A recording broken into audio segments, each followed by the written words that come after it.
पकड़ी गई है हरियाणा से और एफआईआर दर्ज हुई है उत्तर प्रदेश के अंदर। ये कानून की नजर में गलत किया गया है। ये नहीं चाहता कि मैं एक पाकिस्तानी जो इलीगल ट्रेसपास लेडी है उसकी वजह से हमारे भारत की पुलिस के किसी अधिकारी का मैं नुकसान करूं।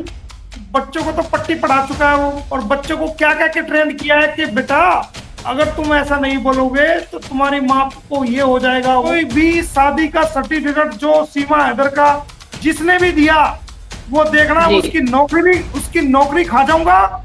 एक चंडीगढ़ में एफआईआर होने वाली है इसके खिलाफ, जो इसने अपने आप को भारतीय बताया है। जो वो संतान पैदा होगी वो इलीगल ही पैदा होगी, उससे कुछ भी फर्क नहीं पड़ेगा। बस गुलाम अजहर को आने तो दो, 18 मिनट भी लगाएंगे भाई, 18 मिनट। ये तो मैंने बहुत टाइम पहले उत्तर प्रदेश की पुलिस को लिख के दिया था कि भाई ये जो केस हुआ है और जो सीमा हैदर ये पकड़ी गई है तो इसमें इतना टाइम हो चुका है और ये पब्लिक का केस बन चुका है, इसमें पब्लिक का इंटरेस्ट बन चुका है। तो आप इस केस को जल्दी से जल्दी अपनी इन्वेस्टिगेशन कंप्लीट करके इसको फॉरेन कोर्ट में भेजें ताकि इसका ट्रायल चल सके और हम इसको सजा दिला सके जितनी जल्दी से। तो वो मैं बहुत टाइम पहले जब मैं वकील अपॉइंट हुआ था उसी टाइम मैंने ये सब भेज दिया था।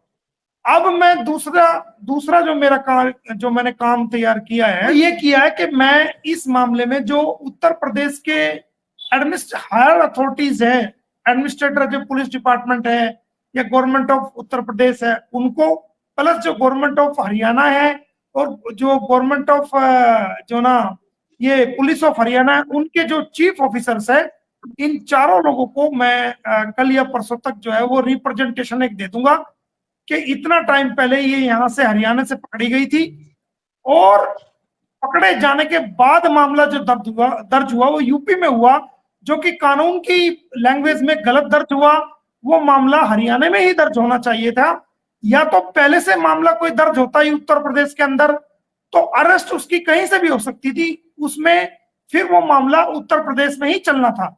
लेकिन इसमें उल्टा काम हुआ है, इसके अंदर अरेस्ट हरियाणा से हुई है और 3 तारीख 7वां महीना 2023 को अरेस्ट हुई है हरियाणा से, और जो अरेस्ट करने के बाद एफआईआर हुई है इसमें अजीब तरह का मामला है कि पहले एफआईआर दर्ज होनी चाहिए थी, उसके बाद जो है ना वो अरेस्ट कहीं से भी हो जाती, लेकिन पकड़ी गई है हरियाणा से और एफआईआर दर्ज हुई है उत्तर प्रदेश के अंदर। ये कानून की नजर में गलत किया गया है और जिसको हमारा मजबूत पक्ष है, अगर ये हरियाणा से पकड़ी गई थी और पहले से कोई एफआईआर नहीं थी तो हरियाणा के अंदर ही ये एफआईआर दर्ज होनी चाहिए थी। ऊपर से इतना सारा डिले हो रहा है तो उस मामले को हम दोनों उत्तर प्रदेश सरकार को, वहां के हायर अथॉरिटीज को, हरियाणा सरकार को, वहां की हायर अथॉरिटीज को हम लिखने जा रहे हैं कि ये यहाँ से पकड़ी गई थी, मामला दर्ज यही बनता है और इसमें डिले हो रही है। उत्तर प्रदेश की जो पुलिस है उसमें अभी तक जांच पूरी नहीं कर पाई है, तो आप इस केस को हरियाणा में ट्रांसफर करें जहां ये पकड़ी गई थी, ताकि इस मामले की इन्वेस्टिगेशन जो है वो चेंज हो सके और जल्दी से जल्दी इसके खिलाफ 173(2) की रिपोर्ट, जिसको चार्जशीट बोलते हैं सीआरपीसी के तहत, वो चार्जशीट फाइल हो सके और इसके खिलाफ जो है वो ट्रायल चल सके कोर्ट में और इसको सजा दिलाई जा सके। वो भेजूंगा, उसके अंदर टाइम दिया जाएगा, महीने का या 15 दिन का या 20 दिन का, उसमें बाकायदा टाइम लिखा जाएगा कि इतने दिन के अंदर अंदर इसको ट्रांसफर कर दो। कि दोनों देशों के बीच में जैसे हालात हैं, जैसे रिलेशंस हैं, वो किसी से छुपे हुए नहीं है। तो मैं ये नहीं चाहता कि मैं पाकिस्तानी जो इलीगल ट्रेसपास लेडी है उसकी वजह से हमारे भारत की पुलिस के किसी अधिकारी का मैं नुकसान करूं या उसको मैं सजा दिलाऊं या उसको जेल भिजाऊं, ये मैं पर्सनल रूप से नहीं चाहता। वरना तो अगर ये सीमा हैदर इंडिया की होती और कोई ऐसा क्राइम कर देती, कोई ऐसा कुछ काम कर देती, तो उन ऑफिसर को भी जेल में भिजवा देता। मेरे पास कानून है, लापरवाही के चलते सेक्शन 166 उसमें बनती है कि अगर कोई अधिकारी लापरवाही करता है, 182, 83 बहुत सारे सेक्शंस हैं जहां उनको 6 महीने की कैद, 3 साल की कैद तक का, 2 साल की कैद तक का जो प्रोविजन है। लेकिन मेरी मजबूरी ये है कि मुझे देखिए अपने भारत के लोगों का, क्योंकि ये सीमा हैदर जब भारत में एंट्री करी थी इसने 2 हमारे आर्मी के नौजवान को भी सस्पेंड करा दिया था, इसकी वजह से वो 2 आर्मी के नौजवान भी सस्पेंड हो गए थे। तो मैंने लिखा है उनको बहाल करने के लिए कि सीमा हैदर ने जब नेपाल और भारत का बॉर्डर पार किया तो अपने बच्चों को उल्टी करवा दी, जिसकी वजह से वो दोनों जो नौजवान थे वो सही से इसको पहचान नहीं सके, इसकी जांच नहीं कर सके, और उन्होंने इंसानियत के नाते छोटे बच्चे देख करके वो उसको जाने दिया, वरना उनका कोई कसूर नहीं है। मैं तो उनको बहाल कराने के लिए भी कोशिश कर रहा हूं कि वो बहाल हो जाए। जिस बच्चों को तो पट्टी पढ़ा चुका है वो बढ़िया तरह, ट्रेंड कर चुका है बच्चों को, और बच्चों को क्या क्या के ट्रेंड किया है कि बेटा अगर तुम ऐसा नहीं बोलोगे तो तुम्हारी माँ को ये हो जाएगा, वो हो जाएगा, तुम वहां जाओगे, तुम्हें पाकिस्तान में जाओगे तो तुम्हें मार दिया जाएगा, काट दिया जाएगा, तुम्हारी माँ को मार दिया जाएगा, तुम नहीं बचोगे। तो वो तो डरा धमका करके पट्टी पढ़ा रखी है, वो कोई दिक्कत नहीं। जहां इनका दिमाग चल रहा है ना, वहां मैं प्रिंसिपल रह कर आ चुका, मैंने क्या कर रखा है वो तो मुझे ही पता है ना। ये तो मछली पकड़ते रह जाएंगे, और मोमिन मलिक जो है नैया पार लेके साफ जाएगा। इनको तो पता भी नहीं कि हमने क्या किया और हम किस किस मोड से ये काम किया और कैसे कर रहे हैं। इनका तो दिमाग भी नहीं पहुंच पाएगा वहां तक। ये तो समझे कुछ और, हो रहा कुछ और, हो जाएगा कुछ और। चिंता ना करो आप। जिसने धर्म प्रतिवर्तन का सर्टिफिकेट दे गया वो देखना, उसकी भी आफत गले में गल जाएगी। धर्म परिवर्तन का और पोस्को का मुकदमा जो है वो सेशन कोर्ट फरीदाबाद में चला हुआ है, 4-5 अन्य लोगों के नाम है। जो सर्टिफिकेट देगा उसको भी उसमें उसका नाम जरूर आएगा उसमें। कोई भी मैरिज रजिस्ट्रार, कोई तहसीलदार, कोई एसडीएम, कोई डीएम, कोई आईएएस, कोई आईपीएस, या कोई तहसीलदार, कानगो या कमेटी, कोई भी शादी का सर्टिफिकेट जो सीमा हैदर का जिसने भी दिया, वो देखना उसकी नौकरी खा जाऊंगा और वो जेल जाएगा। 420 का मुकदमा, 420, 467, 468, 471 आईपीसी का मुकदमा दर्ज कराऊंगा उसके खिलाफ। वो बचेगा नहीं, ना वो उसकी नौकरी बचेगी, ना वो जेल जाने से बचेगा, कोई दे ही नहीं सकता। अरे भाई 18 साल किसने देखे मेरे भाई, हम तो 18 मिनट नहीं लगाएंगे, गुलाम को तो आने दो।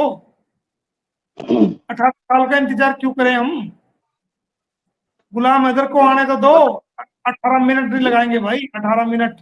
के परिवार वालों को कितने साल की सजा होगी? देखिए अभी तो सजा का टाइम नहीं आया, क्योंकि अभी चार्जशीट नहीं आई।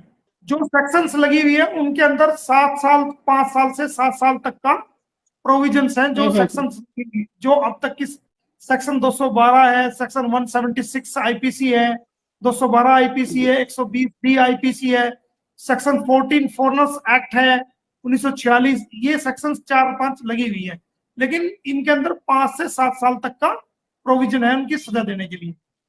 और पहले चार्जशीट के आने के बाद ट्रायल पूरा हो जाए तो 5 से 7 साल तक का इनका प्रोविजन है। जो सीमा हैदर पे हमने दूसरे मामले डाले हुए हैं उसके अंदर 10 साल तक का प्रोविजन है। जो पोस्को का डाला हुआ है उसके अंदर भी 10 साल तक का कैद है, जो हमने केस डाल रखे हैं।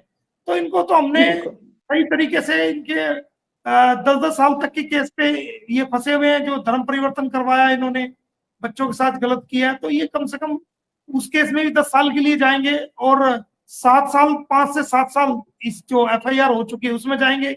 एक चंडीगढ़ में एफआईआर होने वाली है इसके खिलाफ, जो इसने अपने आप को भारतीय बताया है, जो इंडियन सिटीजन बताया, उसमें भी कम से कम ये 7 साल के लिए अंदर जाएगी। तो मुसीबत तो है इनके लिए, परेशानी तो है। जब तक मेरे सामने कोई मेडिकल रिपोर्ट नहीं आ जाती कि भाई वो वेदर सी इज प्रेग्नेंट और नॉट, ये हमारा कोई इस बात में हमारा विषय है ही नहीं। हमारा तो चाहे वो प्रेग्नेंट हो जाए या ना हो, वो हमारा कोई सवाल जवाब है नहीं जी। भाई, प्रेग्नेंट हो, बीमार हो, ठीक हो ना हो, वो हमारी कोई लड़ाई नहीं है। हमारी लड़ाई तो ये है अगर कि उसको जेल करवाना, चाहे वो जेल में बच्चा पैदा करे चाहे बाहर करे, वो हमें उससे कुछ लेना देना नहीं। और अगर ऐसा होता है तो ये हमारा केस और मजबूत हो जाएगा, बच्चों का केस और मजबूत हो जाएगा, क्योंकि हम कोर्ट में इस बात को भी कह सकते हैं और इस बात को भी सरकार के सामने, और जो हमारी मजबूत पक्ष हो गया उसमें रख सकते हैं कि देखिए जनाब, ये बिना तलाक के आई, इलीगल आई, इसने जो है ना गलत तरीके से मैरिज की और गलत तरीके से इलीगल जो संतान पैदा की। क्योंकि हमने जो फैमिली कोर्ट में केस लगाया हुआ है उसके अंदर हमने ये लाइन लिखी हुई है कि अगर इस इलीगल कंपनी से जो सचिन मीना और सीमा के साथ जो इलीगल कंपनी का मतलब है जो गलत संगत में ये लोग रह रहे हैं, जी जी उससे कोई उस इलीगल जो संतान पैदा होती है तो वो जो है वो इलीगल समझी जाए, उससे हमारा कोई लेना देना नहीं। तो जो वो संतान पैदा होगी वो इलीगल ही पैदा होगी, उससे कुछ भी फर्क नहीं पड़ेगा, बल्कि ये बच्चे गुलाम हैदर को मिलने में और आसानी हो जाएगी कि अब तुम इलीगल कस्टडी से इलीगल तुम औलाद पैदा कर रहे हो, जो बायोलॉजिकल फादर है वो उसकी औलाद है वो उनको दिया जाए।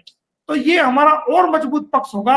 और ऐसा नहीं है, इसको नॉलेज ही नहीं है इसके भैया को, अगर नॉलेज होता तो इस तरह की गलत सलाह ना देता।